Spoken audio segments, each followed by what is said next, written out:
हाम्रो समाजमा मानवता हराएको यस्ता भिडियोहरूले जनाउँछ साथीहरू।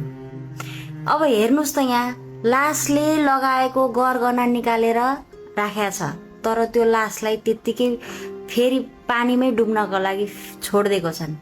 कपालमा त्यसरी समाती समाती चाहिँ गरगहना निकालिएको छ। त्यो लासलाई उद्धार गर्न सकिँदैन।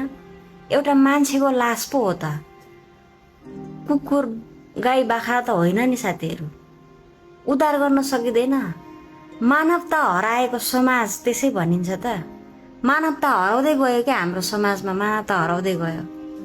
यो भिडियोले जनाउँछ अलिकति पनि मानवता छैन। त्यहाँ मोबाइल तेर्साएर बस्नेहरू छन्, भिडियो खिच्नेहरू छन्, लगाएको सुन निकाल्नेहरू छन्, तर त्यो लासलाई लगेर चाहिँ तानौँ राखौँ भन्ने त्यो भावना कसैको पनि मनमा आएन साथीहरू।